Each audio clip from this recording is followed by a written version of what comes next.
नमस्कार, मी अश्विन बापट. सकाळचे 10 वाजता एबीपी माझावर आपण बघताय नमस्कार महाराष्ट्र. आणि सुरुवातीला बातमी ज्याची आम्ही सगळेजण आतुरतेने वाट बघतोय ते पावसाची आहे. येत्या 3 ते 4 दिवसांमध्ये मान्सून केरळमध्ये दाखल होईल असा अंदाज हवामान विभागाने वर्तवलाय. दुसरीकडे माझाची मान्सून एक्सप्रेस देखील भारतातील पावसाचं प्रवेशद्वार समजल्या जाणाऱ्या केरळच्या कोवलम किनाऱ्यावर दाखल झाली आहे. तिथपासून मान्सून महाराष्ट्रात दाखल होईपर्यंतची बित्तम बातमी आम्ही तुमच्यापर्यंत पोहोचवणार आहोत. परिस्थिती अनुकूल राहिली तर 8 ते 9 तारखेपर्यंत मान्सून महाराष्ट्राचा उंबरठा गाठेल असा अंदाज हवामान खात्याने वर्तवलाय. काल दिल्लीत झालेल्या पत्रकार परिषदेमध्ये याबद्दलची माहिती दिली गेली आहे. यावर्षी सरासरीचे 106% पाऊस पडणार असल्याचं भाकीत हवामान खात्याने वर्तवलंय. सरासरीपेक्षा जास्त पाऊस पडण्याची शक्यता 98% असल्याचं सांगून हवामान खात्याने सर्वांनाच एक चांगली अशी बातमी दिली.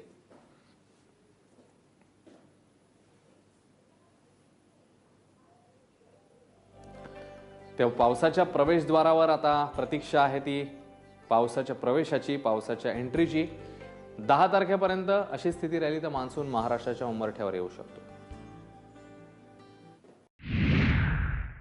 मान्सून एक्सप्रेस कव्हर करतोय आणि ह्यामध्ये निसर्गाची अत्यंत वेगवेगळी रूपं, लोभसवाणी रूपं पाहायला मिळतात आणि त्यातलंच एक रूप आज तुम्हाला दाखवतेय. तमिळनाडूमध्ये आहे मदुराई या शहराच्या जवळ आणि इकडून हा जो माझ्या मागचा रस्ता जातो तो थेट जातो भारताच्या दक्षिण टोकाला कन्याकुमारीला आणि त्यामुळे माझ्या डावीकडे केरळ आहे आणि मी आता आहे तमिळनाडूमध्ये. अर्थातच आपण हे पाहताना ढगांचे वेगवेगळे प्रकार दिसतात, ढगांचे वेगवेगळे रंग दिसतात आणि त्यामुळे मान्सूनची चाहूल लागते. कारण माझ्या बरोबर डावीकडचे जे वरचे ढग आहेत ते काळे आहेत.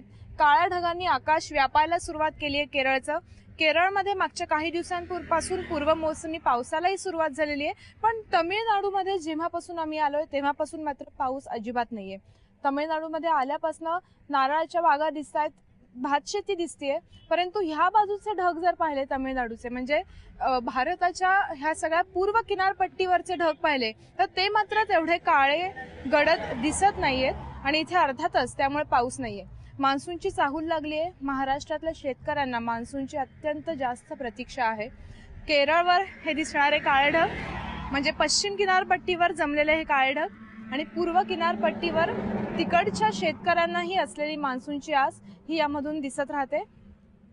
खूप वेगवेगळे निसर्गाचे रंग आहेत, ढगांचे प्रकार आहेत, ढगांचे वेगवेगळे रंग आहेत आणि ते या कन्याकुमारीच्या रस्त्यावर जाताना अगदी प्रकर्षाने जाणवतात. पुढच्या काही दिवसातच मान्सून येईल.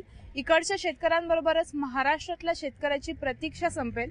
मान्सून एक्सप्रेसमध्ये असेच वेगवेगळे निसर्गाची रूपं यापुढेही पाहूयात. कॅमेरा पर्सन अमोलसह हर्षदा स्वकुळ, एबीपी माझा, तमिळनाडू.